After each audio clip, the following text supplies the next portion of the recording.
Hello guys, welcome to Priyas education. मेरा नाम है शशांक और इंग्लिश की इस सीरीज़ में आज हम पढ़ेंगे आर्टिकल से रिलेटेड जितने भी इंपॉर्टेंट रूल्स हैं एग्जाम्स में पूछे जा रहे हैं एग्जामिनर के द्वारा।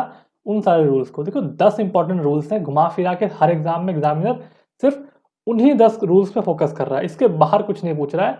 अगर आर्टिकल से रिलेटेड कोई भी एरर्स के क्वेश्चन आ रहे हैं तो सिर्फ 10 रूल्स पे ही आ रहे हैं। तो चलिए शुरू करते हैं, कि करके हम देखना। अच्छा, सबसे पहले ना ये 5 क्वेश्चंस है। आप 5 सेकंड के लिए 10 सेकंड के लिए वीडियो को पॉज करो और इन पांचों क्वेश्चन में आप एरर ढूंढने की कोशिश करो। अगर जो आप 5 में से पांचों क्वेश्चन में एरर ढूंढ लेते हो, ठीक है, 5 में से पांचों क्वेश्चन में एरर ढूंढ लेते हो और एग्जैक्टली बता सकते हो कि यार इसी पॉइंट पे एरर है, तो भाई आप वीडियो को स्किप कर सकते हो, छोड़ सकते हो, क्योंकि आपके लिए वीडियो है ही नहीं। आप प्रो हो पूरे के पूरे इंग्लिश में। बट इन केस अगर आपका स्कोर 1 है, 2 है, 3 है, या हाँ चलिए मान लीजिए 3, अगर इन तीनों में आपका स्कोर है 1 या 2 या 3, 3 क्वेश्चन में या 2 क्वेश्चन में या 1 क्वेश्चन में आप एरर पकड़ पाते हो, तो भैया ये वीडियो आपके लिए है। क्योंकि ये सारे इन पांचों सेंटेंसेस में एरर कुछ ना कुछ है ही है। ये दिखने में लग रहा है कि हाँ एकदम सिंपल सेंटेंस है और ये सुनने में भी अच्छा लग रहा है, जैसे कि price of onion is rising every day. ये एकदम सिंपल लग रहा है कि हाँ बिल्कुल सही क्वेश्चन है, ये बिल्कुल सही लाइन है, सेंटेंसेस कोई गलती नहीं है इसके अंदर। बट गलतियां हैं, पांचों में गलतियां हैं। अगर आप ढूंढ पा रहे हो तो ठीक है, नहीं ढूंढ पा रहे हो तो बने रहिए इस वीडियो के साथ। हम 10 इंपॉर्टेंट रूल्स जो एग्जाम में बार बार पूछ रहा है उस पर फोकस करेंगे और देखेंगे कि क्या है, क्या गलतियां हैं इसके अंदर। ठीक है, चलिए शुरू करते हैं फिर।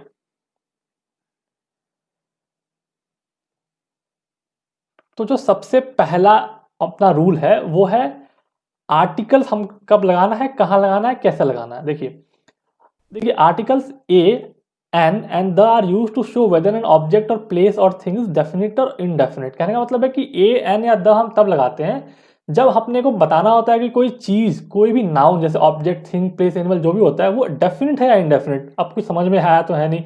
डेफिनेट क्या होता है, इनडेफिनेट क्या होता है। देखिए डेफिनेट मतलब होता है अगर आपसे पूछे कौन सा, अगर आप किसी को पूछे कौन सा, अगर आप बता पाओ कि वो वाला, ठीक है। कोई आपसे पूछे कहाँ, आप बता सको वहां। तो एग्जैक्टली जब आप पिन पॉइंट करके बता सकते हो किसी चीज को कि यार ये वाला, ये पर्टिकुलर चीज, तब हम वहां पे द यूज करते हैं और उसी को बोलते हैं हम डेफिनेट।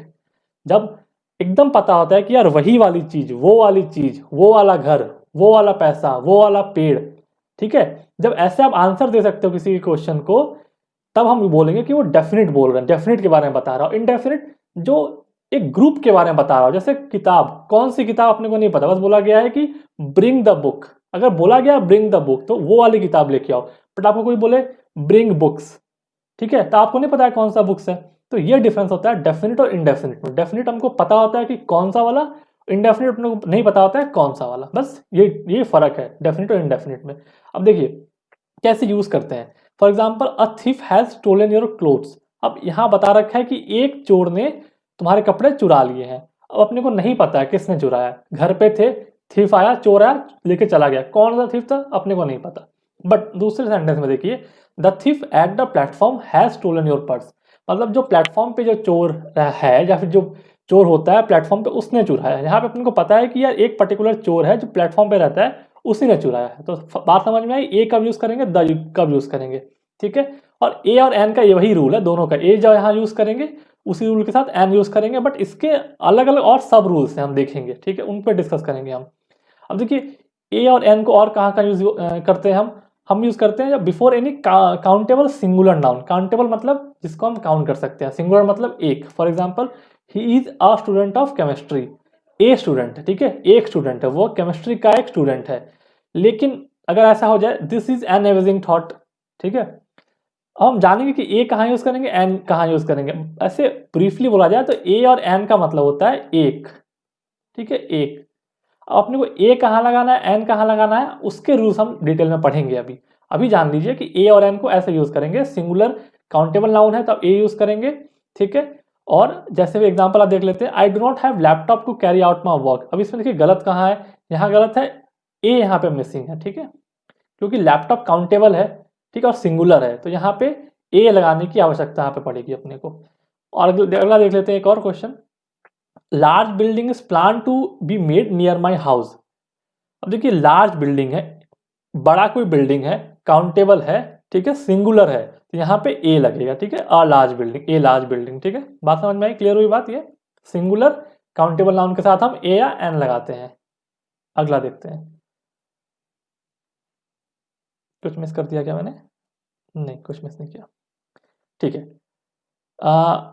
अब देखते हैं ए और एन अपने को कब यूज करना है। ठीक है, हमने ये तो जान लिया कि ए और एन कलेक्टिवली कहाँ यूज करना है। हमने कहा अब कहाँ ए यूज करना है और कहाँ एन यूज करना है।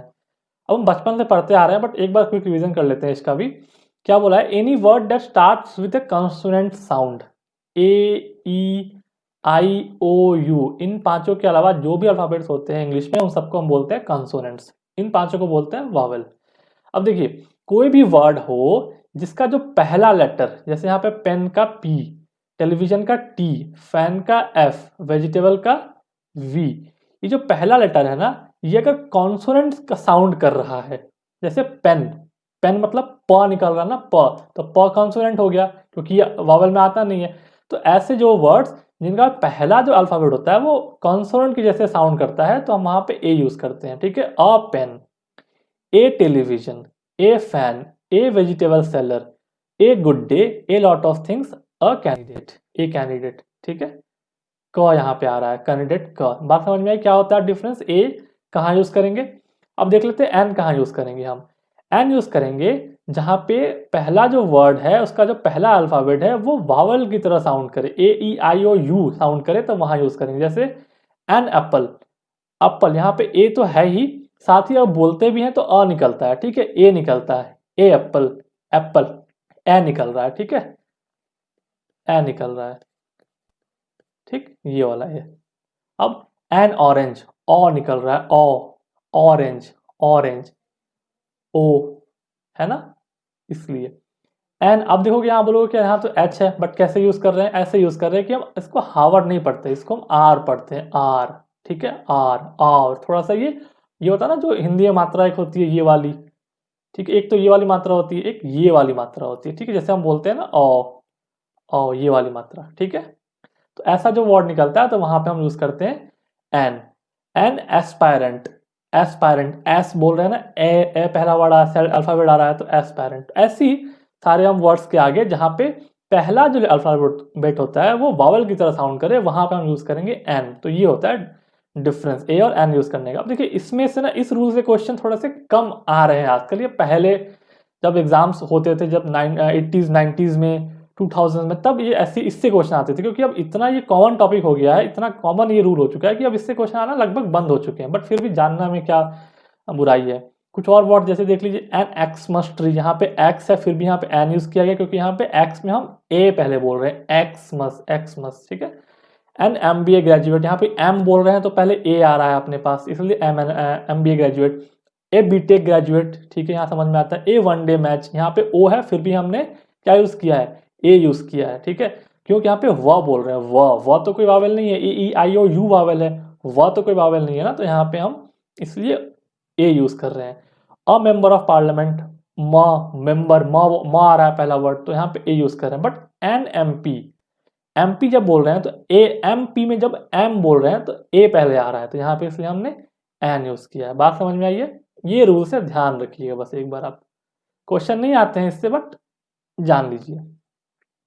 अब देखिए यहां से इंपॉर्टेंट बातें शुरू होती हैं। ठीक है, द अपने को कहाँ कहाँ यूज करना है। ए और एन तो देख लिया कहाँ यूज करना है, आप देखेंगे द कहाँ यूज करना है। Before definite singular countable noun. ठीक है, अगर कोई काउंटेबल नाउन है और डेफिनेट हो, अपने को पता है कि यार वही पर्टिकुलर चीज, वही पर्टिकुलर घर, तब हम यूज करेंगे वहां पे द। जैसे कि the house near the lake, वो घर जो तालाब के पास है, वो वाला घर। ठीक है, वो घर जो तालाब के पास है। ठीक है, the movie which I saw, जो मूवी मैंने देखी वो वाली मूवी। ठीक है, the exam of English, English का एग्जाम। ठीक है, अपने को पता है कौन सा एग्जाम, इंग्लिश का एग्जाम। ठीक है, कोई आपसे पूछे कौन सा वाला, कहाँ वाला, ऐसे कोई क्वेश्चन आपसे पूछे और आप उसका आपके पास आंसर हो अगर, तब हम बोलते हैं कि यार वो डेफिनेट चीज है। ठीक है, डेफिनेट और इनडेफिनेट में यही फर्क होता है। कोई आपसे पूछे तो उसका आंसर हो आपके पास तो डेफिनेट हो गया, आंसर नहीं है इन जनरल आप बता सकते हो कि यार कोई पूछे कि कहाँ रहते हो, तो तालाब के पास, कौन से तालाब के पास वो नहीं पता। ठीक है, तब हो जाता है ये इनडेफिनेट। पर अपने को पता है कौन से तालाब के पास, तो वो तालाब के पास, तब ऐसे बोलेंगे हम डेफिनेट। ये होता है डेफिनेट और इनडेफिनेट में डिफरेंस। चलिए अगला रूल देखते हैं। Before definite plural countable nouns, यहाँ था सिंगुलर काउंटेबल नाउंस, यहाँ है प्लूरल काउंटेबल नाउंस। जैसे कि द बॉयज प्लेड वेल, ठीक है, लड़कों ने अच्छा खेला, पाकिस्तानी टीम का नेशनल, यही तो वर्ड, यही सेंटेंस उनको आता है इंग्लिश में एक। अगला, the songs of this movie, ठीक है, गाने इस मूवी वाले।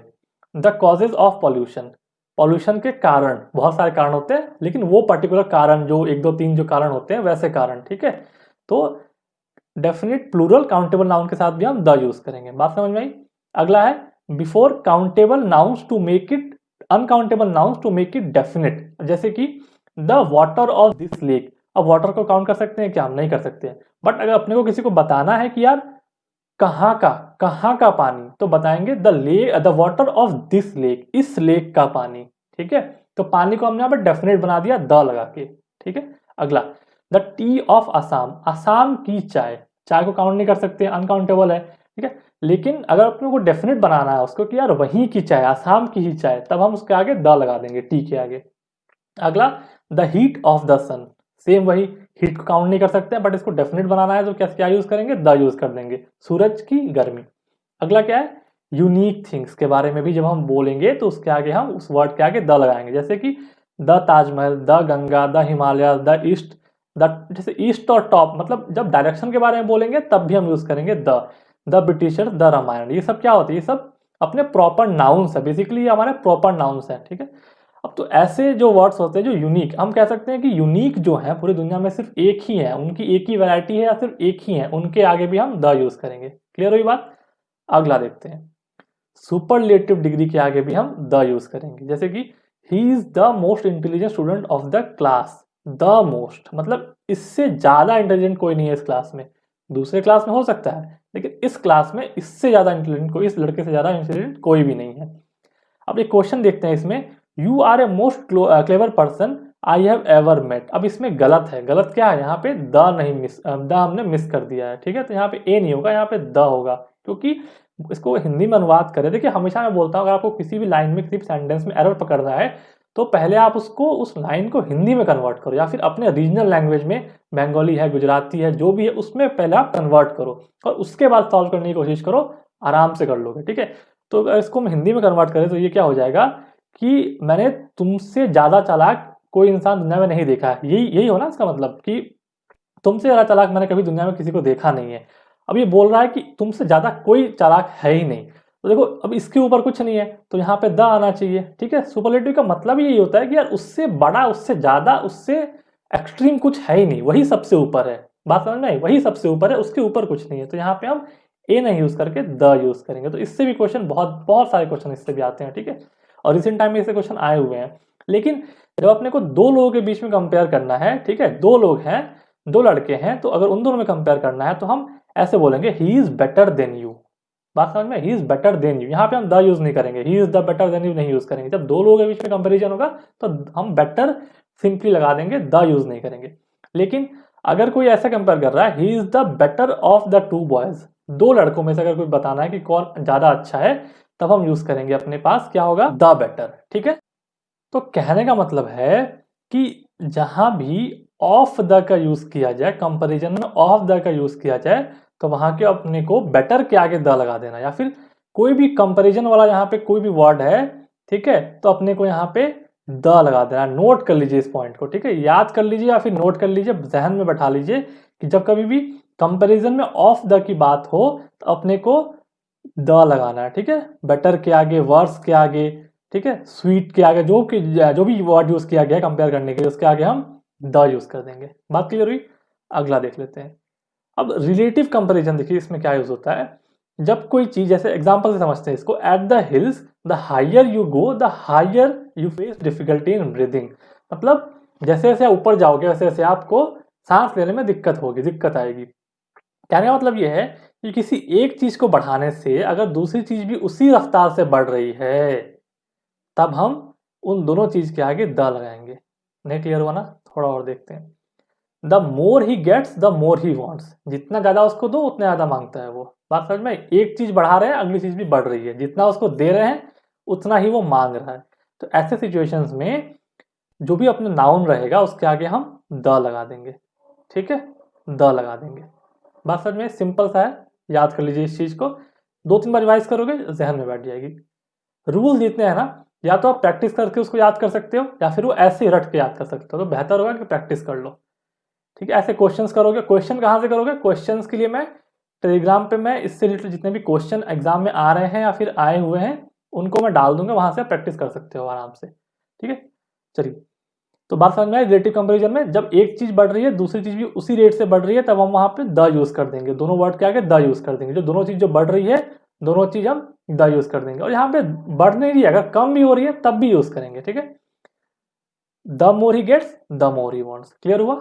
चलिए, जैसे स्टार्टिंग में मैंने एक ये दिया था, देखिए, higher the demand of for petrol higher will be its price. तो यहाँ पे क्या हो जाएगा? The higher the demand of the petrol the higher will be its price. तो यहाँ भी द लगेगा, यहाँ भी द लगेगा। तो यहाँ the higher the demand for petrol the higher it will be it's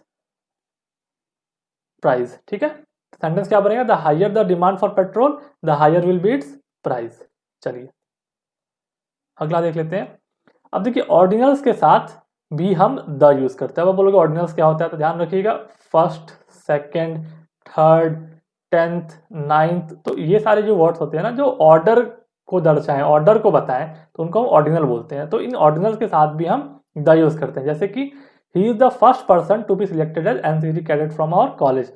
the first person. ठीक है, जैसे जैसे बोले कि Jawaharlal Nehru was the first prime minister of India. तो द जैसे फर्स्ट, सेकेंड, थर्ड, फोर्थ, ऐसे जो वर्ड्स बताएं, जो ऑर्डर बताएं, किसी चीज की रैंकिंग बताएं, उसके आगे भी हम द यूज करेंगे। ठीक है, अब अगला देखते हैं क्या है। अगर कोई सेंटेंस में ऐसा फॉर्मुलेशन हो जैसे कि नाउन ऑफ और फिर नाउन, जैसे कि the pride of our nation. ठीक है, प्राइड नाउन होता है, आपने को पता है। ठीक है, तो ऐसा कोई फॉर्मुलेशन हो, the noun sorry noun of noun. बात समझ में आई? Noun of noun. तो ऐसे वर्ड्स पे हम क्या यूज करेंगे?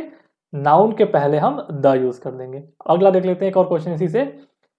Food of this hotel. Food भी नाउन है, दिस होटल भी नाउन है, बीच में क्या लगा है? ऑफ लगा है। तो ऐसे मतलब ऐसे सिचुएशन में, ऐसे सेंटेंसेस में हम जो पहला नाउन है उसके आगे द लगा देंगे। बात समझ में? ताकि डेफिनेट बता सके, डेफिनेट बना सके इस चीज को। कहानी है डेफिनेट बनाने की। ठीक है, तो the food of this hotel. ठीक है, यहाँ पे ऐसे नहीं बोलेंगे फूड ऑफ दिस होटल, ये गलत हो जाएगा। एग्जाम में इससे भी क्वेश्चन बहुत सारे आते हैं। ठीक है, तो ये भी इंपॉर्टेंट है। ऐसा कोई फॉर्मेशन हो, नाउन ऑफ नाउन, ऐसा फॉर्मेशन अगर आ जाए तो हम पहले वाले नाउन के आगे द लगा लेंगे। इसके नोट्स जरूर बना लीजिएगा आप। नोट्स नहीं बनाओगे तो आप फंस जाओगे। नोट्स बहुत इंपॉर्टेंट है। पीडीएफ में टेलीग्राम चैनल पर डाल दूंगा, ले लीजिएगा वहां से। टेलीग्राम चैनल का जो लिंक है वो भी आपको यहाँ मिल जाएगा और नाम भी आपको यहाँ मिल जाएगा। सर्च करिएगा, आराम से पालोगे आप। चलिए, जो आखिरी जो अपना रूल है वो क्या बोलता है कि ऐसे मतलब ऐसे स्थान, या ऐसे बोल सकते हैं कि ऐसे इंस्टीट्यूशंस, जैसे कि school, hospital, hostel, jail, prison, college, temple, market, bed, church, ये सब जो होता है, ठीक है, जो अगर इनको सेंटेंस में ऐसे यूज किया गया है जैसे कि ये यूजुअली होते हैं। जैसे कि आई गो टू स्कूल रेगुलरली। ठीक है, जैसे मैं स्कूल जाता हूँ पढ़ने के लिए। ठीक है, स्कूल तो हर कोई रेगुलरली जाता है। तो ऐसे मतलब कहने का मतलब है कि ऐसे वर्ड जिनको यूज किया गया है उनका रियल जो काम है उसी के लिए। जैसे कि the injured were sent to hospital, मतलब कोई जो घायल है उसको हॉस्पिटल भेजा गया। ठीक है, अब हम घायल को तो हॉस्पिटल भेजते हैं ना, तो अगर वो बता रहा है कि उसी काम के लिए जा रहा है वहां पे, तो हम उस पर्टिकुलर नाउन के आगे, उस पर्टिकुलर ऑर्गेनाइजेशन के आगे, उस पर्टिकुलर जगह के आगे हम द नहीं यूज करेंगे। नॉर्मली क्या बोलेंगे लोग इसमें कि बोलेंगे कि the injured were sent to the hospital. ये गलत हो जाएगा, फिर द नहीं यूज करेंगे हम, क्योंकि हॉस्पिटल में क्यों भेजा जा रहा है उसको? क्योंकि वो इंजर्ड है। यहाँ पे तो काम वही काम हो रहा है जिसके लिए बना हुआ है हॉस्पिटल।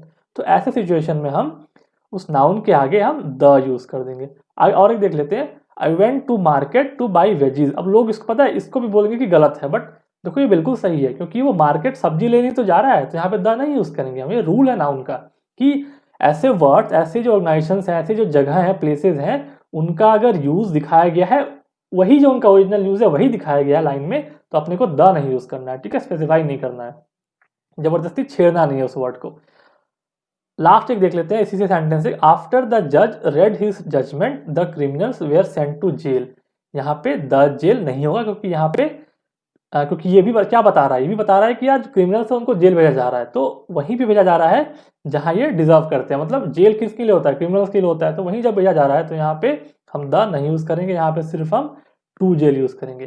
तो स्टार्टिंग में मैंने क्वेश्चन आपसे पूछा था ये वाला, ठीक है, ये वाला क्वेश्चन मैंने पूछा था आपसे कि कहाँ गया, यहाँ after the rescue operation the injured were sent to the hospital, तो यहाँ पे क्या हो जाएगा, द जो होगा नहीं होगा। बात समझ में आई है, यही वो क्वेश्चन है जिसके बारे में मैं पूछ रहा था।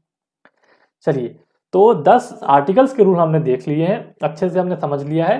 नोट्स अगर आपको बनाना है तो आप यहीं से बना सकते हो, और अगर आपको बने बनाए नोट्स इसकी पीडीएफ चाहिए तो टेलीग्राम चैनल पर मिल जाएगा। और आप कोशिश ये करो कि इससे रिलेटेड आप क्वेश्चन ज़्यादा से ज़्यादा प्रैक्टिस करो। अगर आपको प्रीवियस ईयर क्वेश्चन मिलते हैं तो आपको अगर इंग्लिश के 50 क्वेश्चन या 25 क्वेश्चन है तो 2 या 3 तो आपको मिल ही जाएंगे आर्टिकल से रिलेटेड एरर्स, तो उनको आप कोशिश करो निकालने का, उनको सॉल्व करने की कोशिश करो आराम से, ठीक है। अगर आपको इतनी मेहनत नहीं करनी है तो आप एक और काम कर सकते हो, टेलीग्राम चैनल पे आ जाओ हमारे, वहाँ पे मैं पूरी पीडीएफ डाल दूंगा। मतलब जो भी क्वेश्चन 50-60 क्वेश्चन जो जहाँ मैंने देखे हैं आज तक आर्टिकल से रिलेटेड जितने भी क्वेश्चन हैं उनकी पीडीएफ वहाँ मिल जाएगी, सॉल्यूशन भी दे दूंगा, पर सॉल्यूशन तब दूंगा जब आप खुद प्रैक्टिस कर लोगे। प्रैक्टिस आप कर लोगे उसके बाद मैं उसके आंसर वहाँ पर डालूंगा, ठीक है। बात समझ में आई है, तो इस वीडियो में इतना ही रखते हैं। अगर आपको वीडियो पसंद आई है तो वीडियो ज़्यादा से ज़्यादा शेयर करिए, वीडियो को लाइक भी करिए और चैनल को सब्सक्राइब जरूर करिएगा, ठीक है। चलिए मिलते हैं अगले वीडियो में फिर।